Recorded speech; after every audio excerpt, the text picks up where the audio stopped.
आप पैकिंग क्यों कर रहे हैं? कहीं जा रहे हैं क्या? हाँ, पर अभी नहीं, सुबह निकलूंगा। अभी बस बैग भर लेता हूँ, कहीं ये ना हो कि सुबह पैकिंग के चक्कर में बस छूट गई।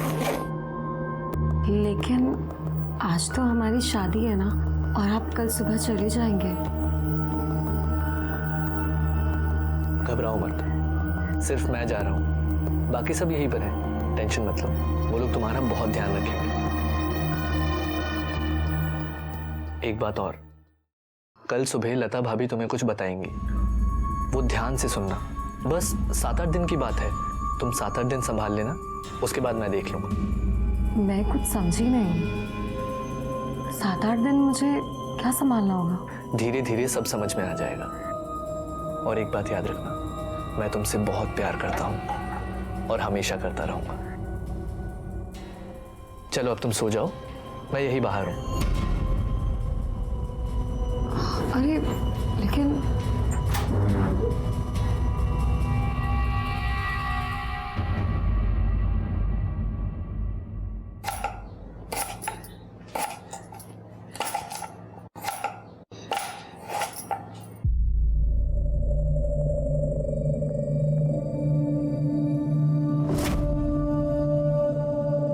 इकडे बघ, आंखें सूजी हुई है।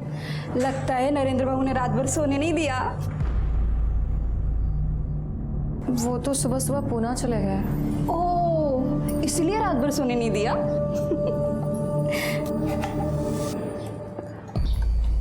अरे तू टेंशन मत ले, आ जाएंगे वो। अभी पूना में उनका ट्रैवल एजेंसी का बिजनेस है ना, अगर नहीं जाते तो काम का नुकसान होता।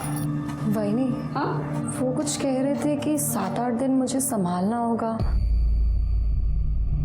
7-8 दिन मुझे क्या संभालना होगा? अरे कुछ नहीं है, मैं तुझे समझा दूंगी। 7-8 दिन काय करायचे ते, नको काळजी करू।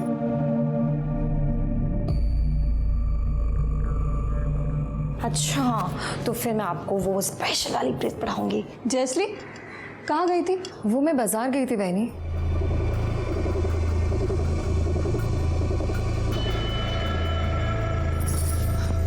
सुन, तेरा महीना कब से शुरू हो रहा है? हाँ, अरे मैंने पूछा तेरा महीना कब से शुरू हो रहा है? 1-2 दिन हुआ है, 2-3 दिन और बाकी है। मीना, तिला समजावून सांग। हो वहिनी। चल गा। वहिनी, वहिनी, ये क्या बोल रही थी समझाने के लिए? कहीं नहीं, अगली बार जब तेरा महीना आएगा ना, तो 16-17 दिन पहले मुझे बता देना, मैं तुझे सब समझा दूंगी। लेकिन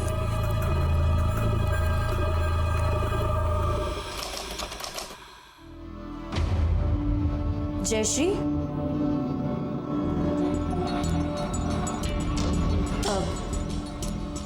तूने लता वर्णी को कहा था कि तेरा महीना शुरू होने में 16-17 दिन बाकी हैं। हाँ, तो आज से 6-7 दिन तुझे रोज़ नए कपड़े पहनने होंगे और नए गहने भी। कोई त्योहार है क्या? नहीं, कोई त्योहार तो नहीं, बस इस घर की प्रथा है। अगले 7-8 दिन संभाल लेना। आज से तेरा पहला दिन है, तो बस जल्दी से तैयार होकर बाहर आ जा, हम सब इंतज़ार कर रहे हैं।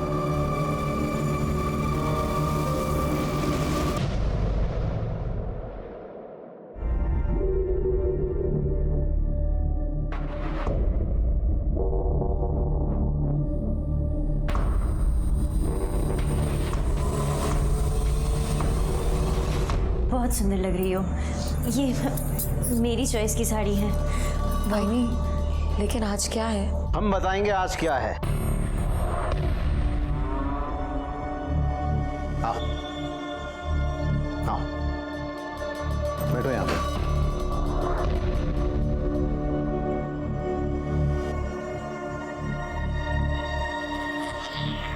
अब हम तुम्हें हमारे परिवार की प्रथा के बारे में बताने वाले हैं। ध्यान से सुनना, क्योंकि तुम्हें अब ये प्रथा निभानी है। हमारे परिवार में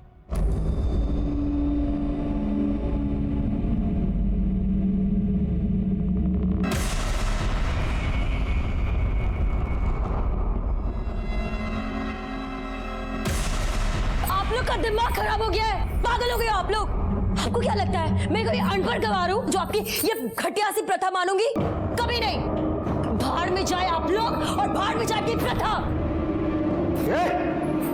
आप लोग टेंशन मत लीजिए, मैं जाकर उसे समझाती हूँ। जल्दी समझाओ तिला।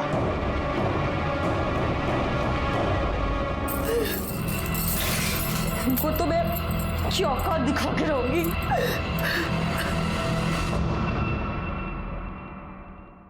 क्या बात है, तू अचानक कैसे आई? अरे शादी को 10 दिन नहीं हुए और तू मायके चली आई, और वो भी अकेले। बोलना पड़ा कहाँ से? हाँ ये लो ताई, चाय। नहीं चाहिए ताई, ऐसा गुस्सा करने से क्या होगा? अब आप बोलोगी नहीं, हमें कुछ बताओगी नहीं, तो हमें कैसे पता चलेगा? अच्छा बताओ, अचानक आने की क्या वजह है? मैं यहाँ ये सोच के आई कि ये भी मेरा घर है, लेकिन तुम लोगों को अगर मेरा आना पसंद नहीं है तो मैं यहाँ से भी चली जाती हूँ। नहीं ताई, अरे ताई, कहाँ से रहीला? प्रथा वथा तो भूल ही जाओ, मैं तुम्हारे बिना उस घर में पैर भी नहीं रखूंगी। क्यों बात को बढ़ा रही है? और क्या जरूरत थी ऐसे घर छोड़ के आने की? हैं? बोला था ना मैंने, मैं हूँ तेरे साथ, मैं संभाल लूंगा। लेकिन तूने मेरी एक नहीं सुनी। अब तू एक काम कर, कल के कल घर वापस जा, बाकी मैं देख लूंगा, ठीक है? और जल्दी आऊंगा मैं। चल अभी फोन रखता हूँ।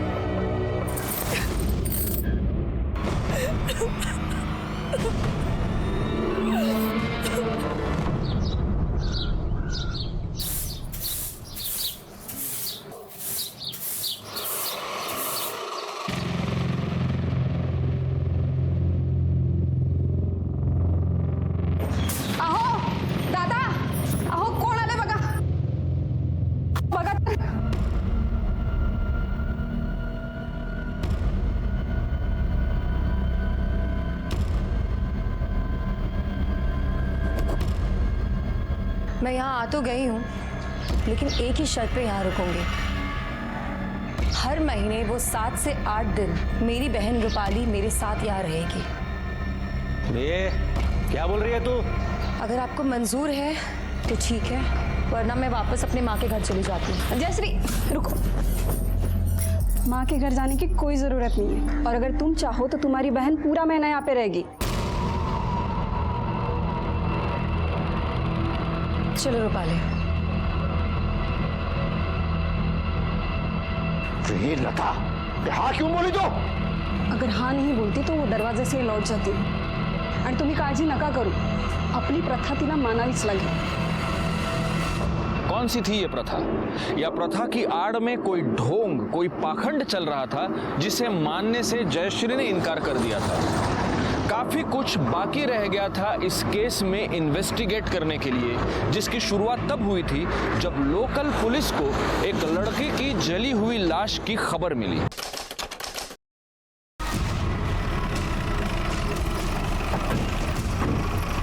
उधर है सर, लाश उधर है। अभी पीछे हटिए, पीछे हो जाइए सब लोग। चलो आगे, चला। सब बॉडी बुरी तरह जल चुकी है, ये भी पता चल पाना मुश्किल है कि आदमी है या औरत। जिस तरह जला है उससे लगता है कि जलाने के लिए पेट्रोल या केरोसिन यूज किया है। कंफर्म नहीं, पर साड़ी सा टुकड़ा वाटतोय तो पूरी तरह जलने से बच गया है। एक काम करो, ये टुकड़ा और डेड बॉडी फॉरेंसिक भेज दो, और आसपास के गांव में पता करो कोई लापता है क्या। सर खुले में जला है, इसका मतलब इसकी बू 1-8 किलोमीटर तो दूर फैली होगी। तुम लोगों ने किसी को देखा है क्या? हाँ नहीं। काय तोंडे सर, आजूबाजूला कोणाचं घर आहे का बघा? हो सर।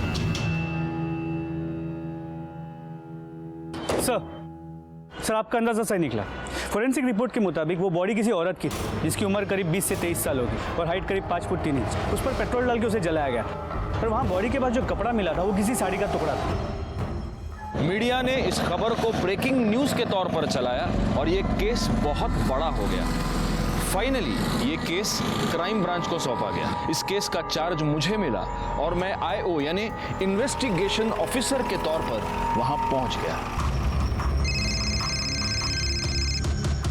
हाँ भाई को बोला। वो पहुंच लो, मैं जस्ट पहुंच लो। अरे चाय के लिए रुका था, तब ले ली मैंने गोली बीपी की। अब तुमने पुलिस वाले से शादी की है तो भूख तो। चलो चलो मीडिया वाले सामने रखता हूँ। सर ये केस अब क्राइम ब्रांच को सौंपा गया है। क्या अब हम उम्मीद कर सकते हैं कि इस केस में जल्द कोई निकाल आएगा या फिर जो पहले की तरह होता आया है वही चलता रहेगा? पहले क्या होता आया है, विक्टिम्स को न्याय हमेशा मिलता है, इस केस में भी मिलेगा। हेलो, राजेश यादव, यशवंत सुए। यस सर आपके आगे का प्लान ऑफ एक्शन क्या है? सर कुछ तो बताइए सर। Excuse me. लड़की की मौत पेट्रोल डाल के जिंदा जलाने से हुई है, पर स्पॉट पर न कोई पेट्रोल का कैन मिला है न बोतल। हमने गांव में भी पूछताछ की पर कुछ हाथ नहीं लगा। हाँ, एक इन्फॉर्मेशन जरूर मिली है। लाश मिलने के 4 दिन पहले एक रूपाली नाम की लड़की अपने 22 साल की बहन की मिसिंग कंप्लेंट लिखवाने हमारे बिट चौकी आई थी। सर मुझे मेरी ताई की मिसिंग कंप्लेंट लिखवानी है। पर रूपाली से पहले जयश्री के ससुराल वाले उसकी मिसिंग कंप्लेंट कर चुके थे। तुम लोग यहाँ क्या कर रहे हो? सर ये मेरी ताई के ससुराल वाले। सर मुझे पूरा यकीन है, हो ना हो इन्होंने मेरी ताई के साथ कुछ तो गलत किया है। मुझे यकीन है उन्होंने मेरी ताई को गायब किया है। सर 2 दिन पहले मैं इनके घर गई थी, इन्होंने कहा कि ताई पुणे में है जीजा जी के साथ। मैं 2 दिन से फोन लगा रही हूँ, फोन स्विच ऑफ आ रहा है और अब पता चल रहा है कि ताई पुणे में है ही नहीं। इन्होंने मिसिंग कंप्लेंट में यही सब लिखाया है? झूठी रिपोर्ट लिखवाई है इन्होंने। मतलब? सर 2 दिन पहले मुझे ताई का फोन आया था, ताई बहुत रो रही थी। आपको मेरी बात पे यकीन नहीं ना? आप ये सुनिए। नरेंद्र के भाई ने मेरे साथ रेप किया।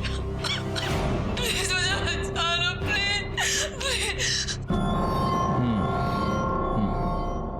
एक बात बताओ, ये रिकॉर्डिंग सुनने के बाद नरेंद्र के भाइयों का रिएक्शन क्या था? यही कि वो उन्हें फंसाने की कोशिश कर रही है। लाश का डीएनए रूपाली और उसकी मां की डीएनए से मैच होता है, मतलब लाश तो 100% जयश्री की है। यस सर, रूपाली के बयान और रिकॉर्डिंग के बेस पे हमने इन्वेस्टिगेशन शुरू की। जयश्री ने कहा कि नरेंद्र के भाई ने उसका रेप किया, लेकिन प्रॉब्लम यह है कि नरेंद्र का एक नहीं 3 भाई है और तीनों रिपोर्ट दर्ज करने पुलिस स्टेशन गए थे।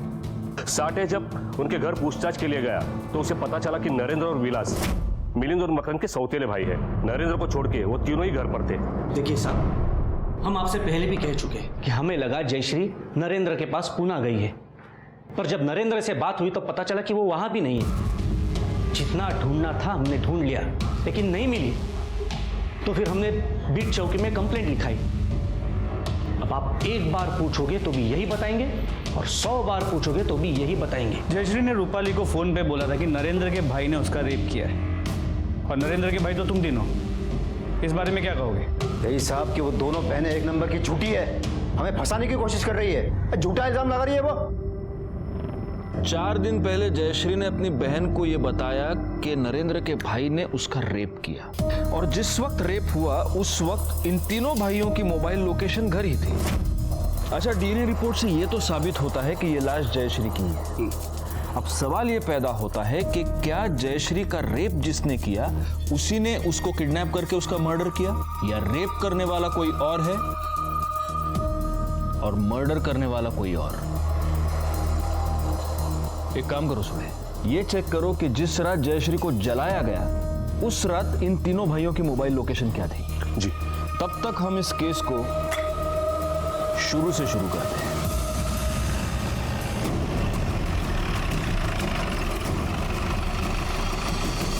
रूपाली, मैं जानता हूं तुम अपनी बहन से बहुत प्यार करती थी।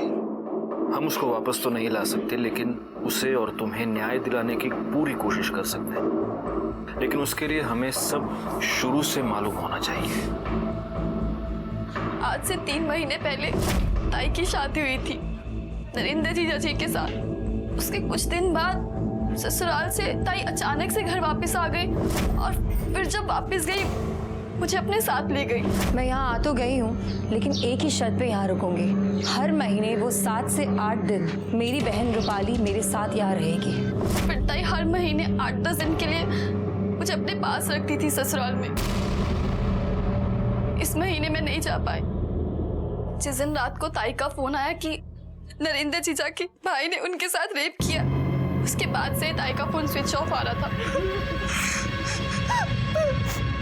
एक बात बताओ रूपाली, तुम्हारी बहन हर महीने 8-10 दिन के लिए तुम्हें अपने ससुराल बुला लेती थी, तुम वहां रहती थी, ऐसा क्यों? मुझे नहीं पता सर, मैंने ताई को पूछा भी पर उन्होंने कभी कुछ नहीं बताया। अच्छा, उन 8 दिनों में तुम्हें वहां किसी के बर्ताव में कुछ भी अजीब लगा, कोई अजीब हरकत? नहीं सर। उनकी तरफ से दहेज की कोई डिमांड? नहीं। ऐसा कुछ नहीं था, पर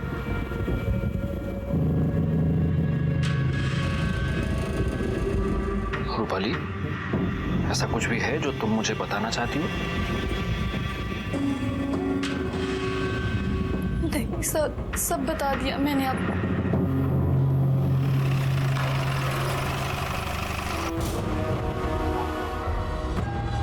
तुम 4 भाई हो ना? चौथा कहाँ है? विलास? सर वो शहर गया है हमारी धंधे के काम से। 8-10 दिन में आ जाएगा वो। 8-10 दिन? वो ये जानता नहीं कि जब तक ये इन्वेस्टिगेशन चल रही है वो गांव छोड़कर जा नहीं सकता? हाँ? फोन लगा उसे।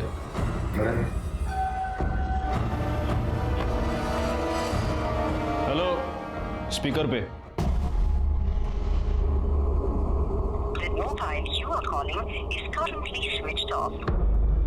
कहीं घर में तो छुपा नहीं है?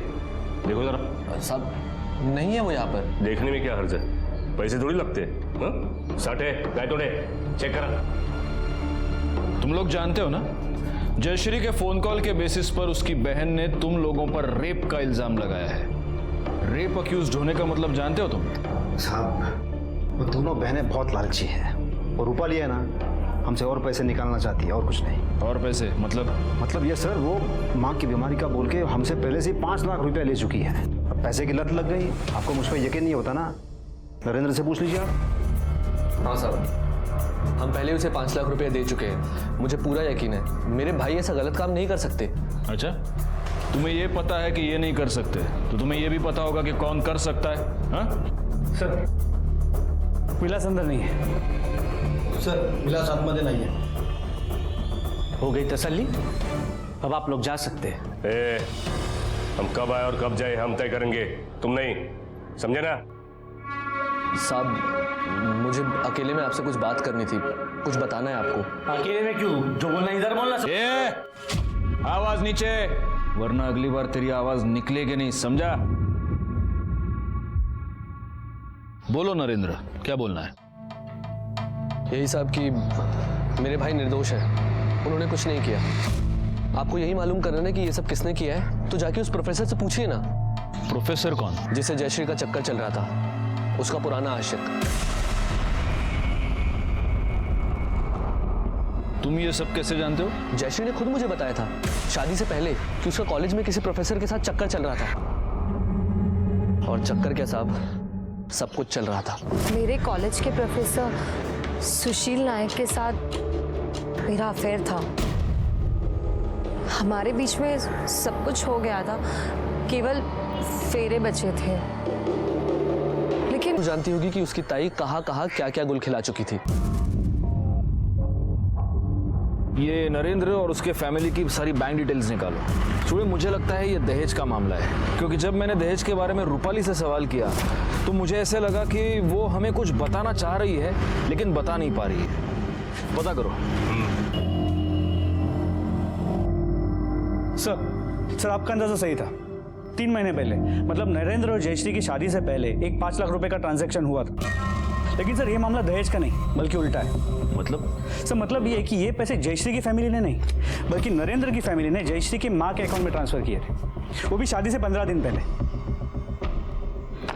ये 5 लाख की बात इन्होंने हमें बताई तो थी, लेकिन साठे सोचने की बात यह है कि शादी से 15 दिन पहले इतनी बड़ी रकम क्यों ट्रांसफर हुई? चलो भले ही माँ की बीमारी का कारण हो, और सोचने वाली बात यह है कि इतना बड़ा घर है, इतने बड़े लोग, इन्होंने ऐसे घर में रिश्ता जोड़ा ही क्यों जहां इतने पैसे देने पड़े? इन्हें तो कोई भी लड़की मिल सकती थी। सर एक बात और, इस विलास के कॉल रिकॉर्ड के मुताबिक उसका फोन उसके घर में ही स्विच ऑफ हुआ। शहर जाने वाला आदमी घर में फोन स्विच ऑफ करके शहर जाता है? नहीं, लेकिन सबसे पहले ये 5 लाख के सवाल का जवाब ढूंढना पड़ेगा।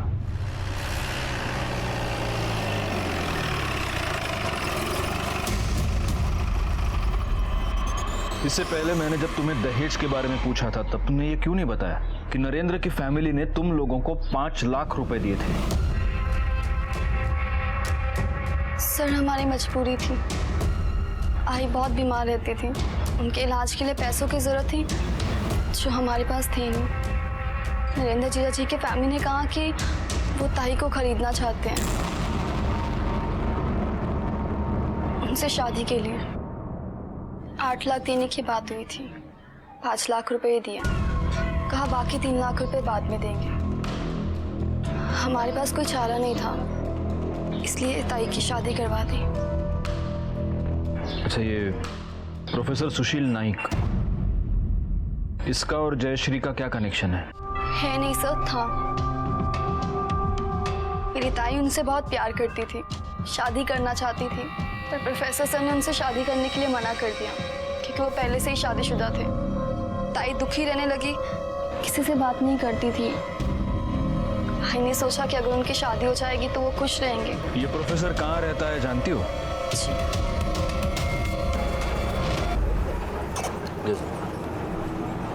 सर, मुझे लगता है इस केस में 5 लाख रुपए बहुत अहमियत रखती है और यही कारण जयश्री की मौत का भी हो सकता है। ये मत भूलना सुड़े कि जयश्री ने अपनी मौत से पहले अपनी बहन को जो आखिरी फोन किया उसमें उसने कहा था कि नरेंद्र के किसी भाई ने उस पर रेप किया है। लेकिन सर, तीनों भाइयों की मोबाइल की लोकेशन उनके घर की है और जयश्री की जली हुई बॉडी घर से करीब 5 किलोमीटर दूर में है। इसके अलावा रेप प्रूव करने के लिए हमारे पास उस फोन रिकॉर्डिंग के अलावा और कुछ भी नहीं है। और हम ये भी प्रूव नहीं कर सकते कि वो आवाज़ जयश्री की है, किसी और की भी हो सकती है। उस साला विलास फरार है, लगता है रेप करके डर के मारे भाग चुका है। उसका फोन सर्विलेंस पे डाल दो, कभी ना कभी तो ऑन करेगा।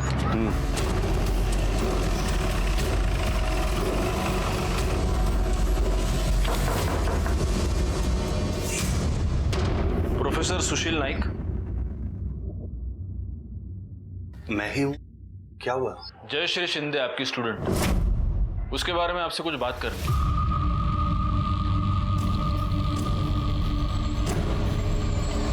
सर, क्या हम बाहर चलकर बात कर सकते हैं प्लीज? सर, ऐसा कुछ अफेयर वगैरह नहीं था। हाँ, मैं और जयश्री रिलेशनशिप में थे, पर वो रिलेशनशिप जयश्री की शादी से पहले ही खत्म हो गया था। किसने खत्म किया? वो सर, मैंने। क्यों?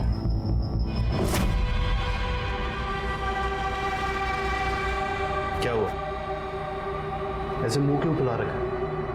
मुझे आपसे शादी करनी है। तुम्हें पता है मैं शादीशुदा हूँ, मैं तुमसे शादी नहीं कर सकता।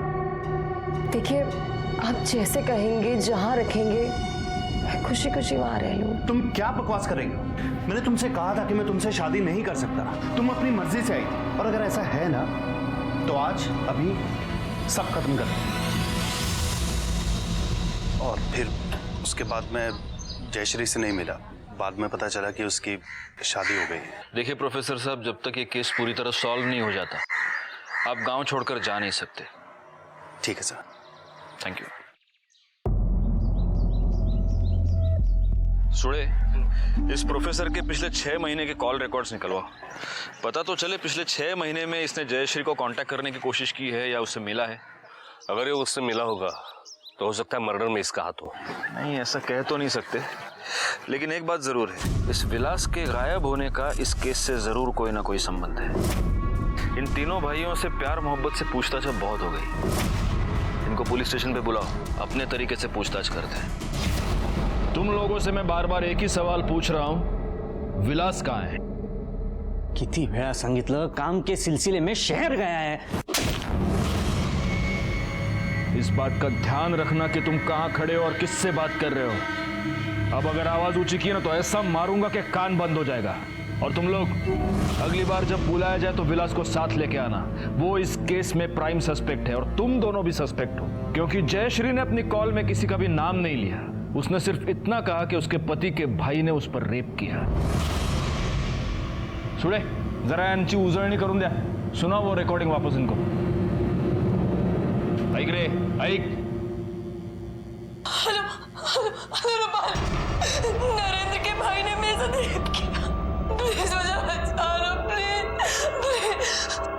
रेप रेप रेप रेप कान पक चुके हैं अभी।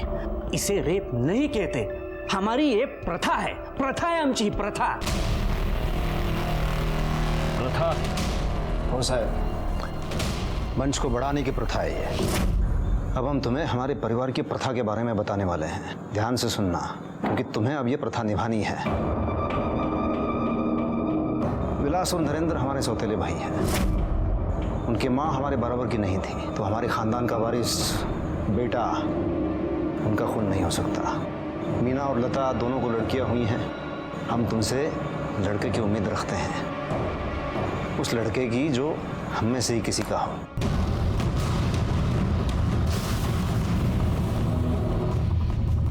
उसके बाद तुम और नरेंद्र जो चाहे पैदा कर सकते हो। आप लोग का दिमाग खराब हो गया है। भाड़ में जाए आप लोग और भाड़ में जाए आपकी प्रथा। जयश्री इस प्रथा के बारे में पहले से जानती थी। अगर आपको यकीन नहीं होता तो उसके पति से पूछ लो। हाँ साहब, मैंने खुद उसको बताया था इस बारे में। कळलेगा साहेब, आप ये जो रेप कह रहे हैं वो रेप हो ही नहीं सकता। कानून की नजर में रेप ही है आणि आता तर तुम्ही स्वतःच कबूल केलेत ते। मान्य, हमने रेप किया है, पर आप लोगों के पास सबूत क्या है? लड़की मर चुकी है सर। आप ये साबित कैसे करोगे इस रिकॉर्डिंग से?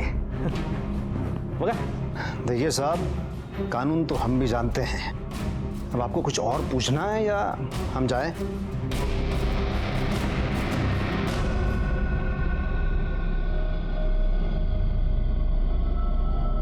सर, मिलिंद जिस तरह चिल्ला रहा था उससे तो लगता है कि इन तीनों ने ही जयश्री के साथ कुछ किया है।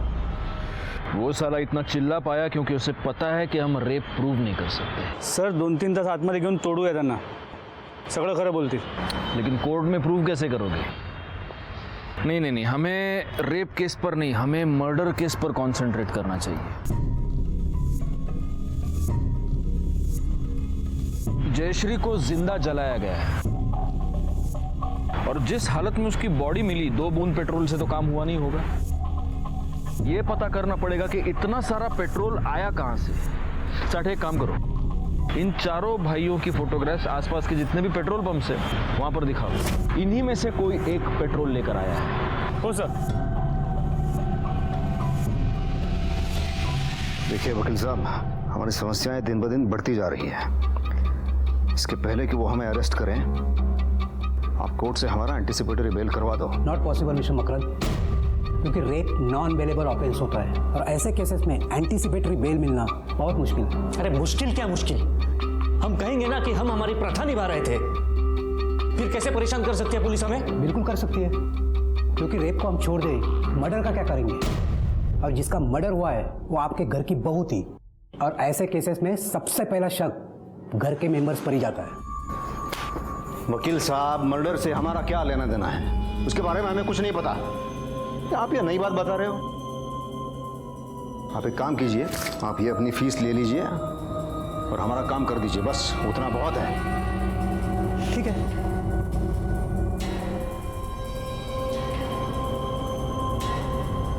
पुलिस को कोई कुछ नहीं कहेगा, उनको जो चाहे करने दो।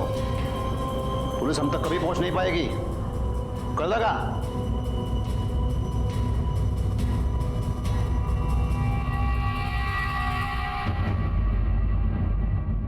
जी सर, जी sir, I am trying sir, लेकिन ये केस इतना कॉम्प्लिकेटेड है कि हमें कोई लीड नहीं मिल रही। जी सर, सबसे बड़ी प्रॉब्लम ये है कि रेप प्रूव करने के लिए विक्टिम की कॉल रिकॉर्डिंग के अलावा हमारे पास कोई प्रूफ नहीं है। I know sir, I am trying my best. जय हिंद सर। सर, प्रोफेसर सुशील के कॉल रिकॉर्ड्स, उसने हमसे झूठ बोला था। पिछले महीने में उसने जयश्री से 3 बार बात की। इसके अलावा जिस वक्त और जहां पे जयश्री को जलाया गया था, इसकी मोबाइल की लोकेशन उसी एरिया की, प्लस इसके पास बाइक भी है। मतलब पेट्रोल पंप से पेट्रोल लेने का बहाना भी है इसके पास। इस प्रोफेसर को उठाओ साठे, अब इसकी क्लास हम लेंगे और इसे सिखाएंगे कि झूठ बोलने का नतीजा क्या होता है। मैंने जयश्री को कॉल नहीं किया था, जयश्री ने मुझे कॉल किया था। वो मुझसे 5 लाख रुपए मांग रही थी। 5 लाख? किस बात का 5 लाख? सर मुझे नहीं पता सर, उसने कहा बहुत अर्जेंट है। सर 5 लाख बहुत ज़्यादा होता है, मुझे जैसा प्रोफेसर 5 लाख कहाँ से लाएगा सर? सर मैंने मना कर दिया। उसके बाद भी उसका कई बार कॉल आया, पर मैं पैसे नहीं दे पाया। सही बात है, जयश्री तुझे ब्लैकमेल कर रही थी। उसने तुझे धमकी दी थी कि अगर तूने उसे 5 लाख रुपए नहीं दिए तो वो तुम दोनों के रिलेशनशिप के बारे में तेरी बीवी को बता देगी। तेरे पास 5 लाख रुपए थे नहीं और इसलिए तूने उसका मर्डर कर दिया। नहीं सर, ऐसा बिल्कुल भी नहीं है सर। ऐसा ही हुआ है और इसीलिए क्राइम के वक्त तू वहां पर मौजूद था। झूठ मत बोलना, क्योंकि तेरे कॉल रिकॉर्ड्स सब सच बता रहे हैं। सर मैं वहाँ मैं जयश्री के बुलाने पर ही गया था। उसका कॉल आया था मुझे किसी पीसीओ नंबर से।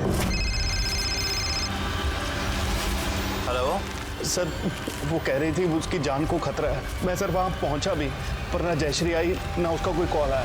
तो तुझे पता था कि जयश्री बहुत बड़ी मुसीबत में है, लेकिन फिर भी तू चुप रहा। सर मेरे बीवी बच्चे हैं सर, इसलिए। कहीं ऐसा तो नहीं कि जयश्री मकरंद और मिलिंद के 5 लाख रुपए वापस करना चाहती थी और इसी बात का फायदा उठाने की कोशिश इस प्रोफेसर ने की? जब जयश्री नहीं मानी तब उसने जयश्री का मर्डर कर दिया। सर विलास का फोन सर्वेलेंस पे था और वो अभी स्विच ऑन हुआ है। वो कहीं नहीं गया, गांव में ही छुपा बैठा है। चलो साटे, विलास की अभी मोबाइल लोकेशन कहाँ है? सर फिलहाल तो उसके फोन की लोकेशन स्टैटिक है, यहाँ पे। वही छुपा होगा। चलिए सर, मारे गाड़ी काट।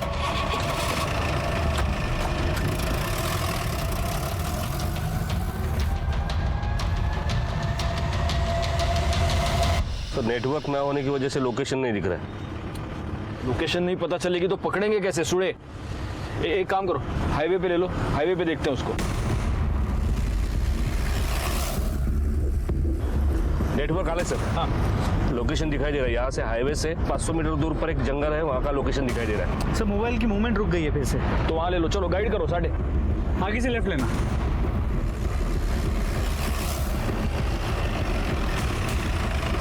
सर लोकेशन यही का दिखा रहा है। साटे फोन लगाओ उसको।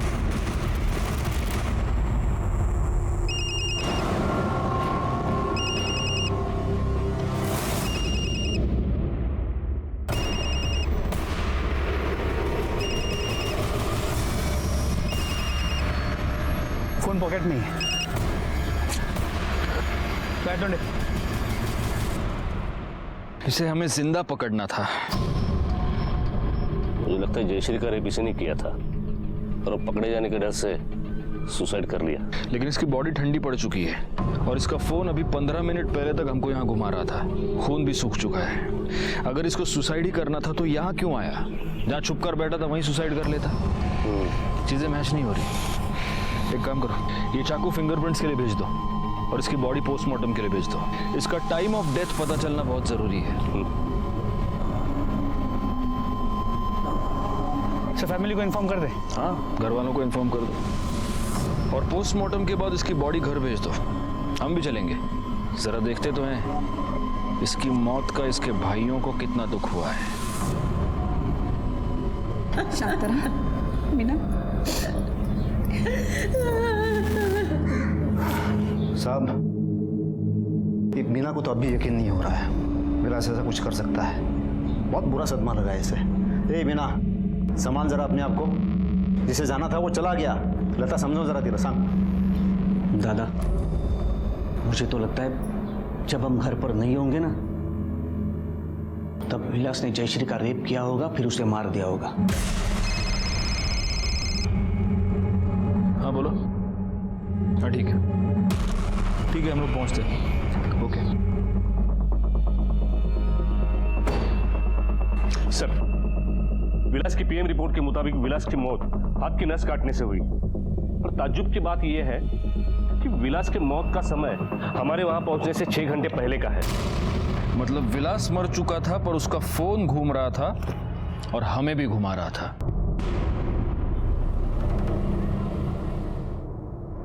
सर मुझे लगता है कि या तो वो प्रोफेसर या तीनों भाइयों में से कोई है जो विलास का फोन यूज करके हमें गुमराह कर रहा था, क्योंकि वो जानता था कि जैसे ही फोन स्विच ऑन होगा उसके लोकेशन के बारे में पता चल जाएगा। फोन घर पे स्विच ऑफ हुआ और अचानक इतने दिनों बाद घर से जंगल तक पहुंच गया। इस मर्डर के पीछे उस प्रोफेसर से ज्यादा उन 3 भाइयों में से कोई है।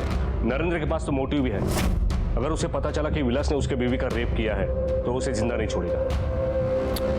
नहीं लेकिन नरेंद्र इस प्रथा के बारे में पहले से ही जानता था, तो वो अपने सगे भाई को क्यों मारेगा? अच्छा ये जयश्री ऐसी लड़की है जिसने इस वाहियात प्रथा को मानने से मना कर दिया। बाहर में जाए आप लोग और बाहर में जाए की प्रथा। एक मिनट। यूरेका यूरेका, अगर ये इन लोगों की प्रथा है तो जयश्री से पहले विलास की बीवी मीना वो भी तो इस प्रथा का शिकार रही होगी। ये याद रखिए कि अगर आज आप चुप रहेंगे तो कल आपकी बेटी के साथ भी वही होगा जो आपके साथ हुआ है। हमें प्लीज बताइए इस घर में एग्जैक्टली क्या हुआ है और कब से चल रहा है। जब से मैंने देखा है तब से ये घटिया प्रथा चली आ रही है। मेरे ससुर ने 2 शादियां की थी। मिलिंद और मकरंद उस ऊंची जात वाली माँ के बच्चे हैं। विलास और नरेंद्र की माँ बराबरी की जात की नहीं है, इसलिए भाई होने के बावजूद उन दोनों की इस घर में नौकरों वाली हालत है। जब मिलिंद और मकरंद अपनी बीवियों से बेटा पैदा नहीं कर पाए तो उन्होंने विलास और नरेंद्र को समझाया कि वो ऊंची जात की लड़कियों से शादी करें ताकि ये दोनों उनसे अपना बेटा पैदा कर सके और अपना वंश आगे बढ़ा सके। इसी वजह से उन्होंने पहले मुझे खरीदा, फिर विलास से मेरी शादी करवाई और फिर इन दोनों भाइयों ने मेरे साथ जबरदस्ती की।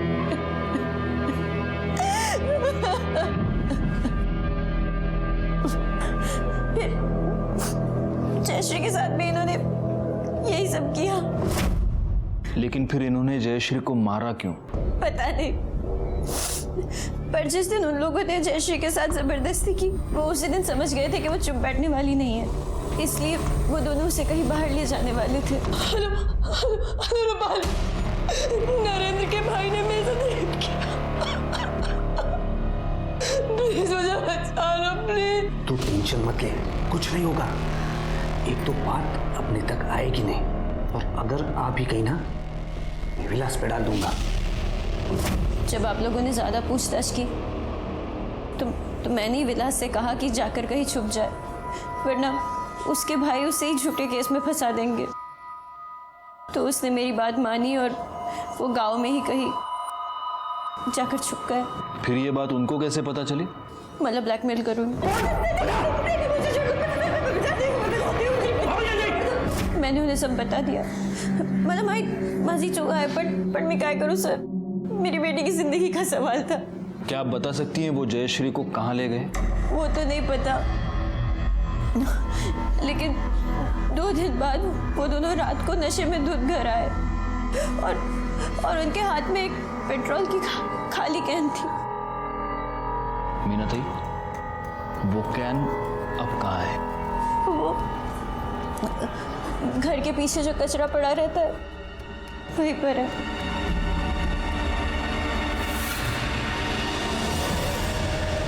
तुमने मेरे पास सबूत मांगा था ना?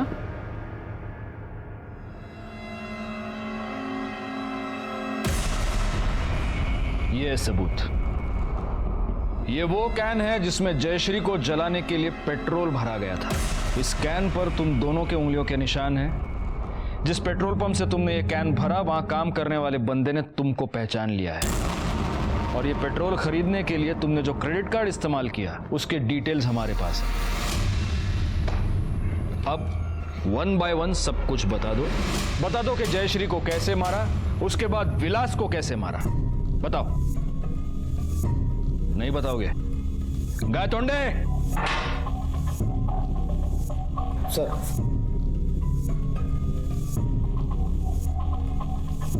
अच्छा होगा तुम अपने मुंह से बोल दो, वरना ये मिर्चियां तुम्हारे मुंह से होते हुए तुम्हारे पेट में जाएंगी और फिर तुम दोनों हर जगह से बोलने लगोगे। विलास को कैसे मारा? चतरा था गायतोंडे, ठूसो मिर्चियां इनके मुंह में। हमने विलास को झूठ बोला था। देख विलास, जयश्री तो मर गई है, पर हमारे परिवार को फंसा गई, और पुलिस को सबसे ज्यादा शक तुझ पे है, क्योंकि तू नरेंद्र का सगा भाई है। तो एक काम कर, जब तक मामला ठंडा नहीं होता तू यहाँ से निकल जा। दादा यहाँ कहाँ लेके आए? अरे क्या करूं दादा? और फिर हमें गुमराह करने के लिए उसका मोबाइल ऑन किया और उसके छुपने की जगह से मौत की जगह तक ले गए। जी साहब। अब जयश्री, उस बेचारे को क्यों मारा? हमने मारा क्योंकि हमारे साथ धोखा हुआ था। धोखा मतलब?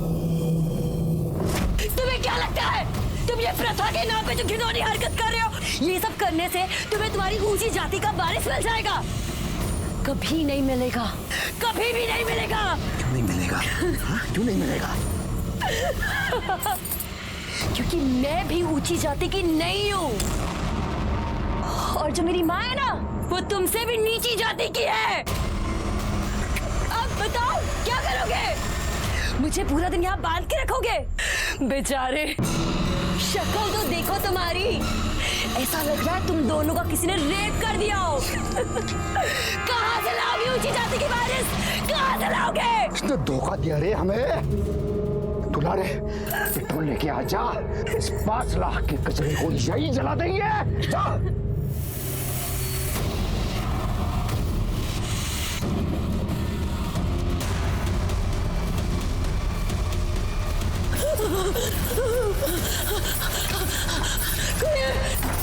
कोई है?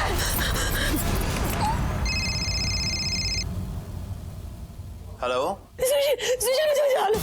मैं तालाब वाले मार्केट के पास से बोल रही हूँ। मेरी जान खतरे में। हेलो,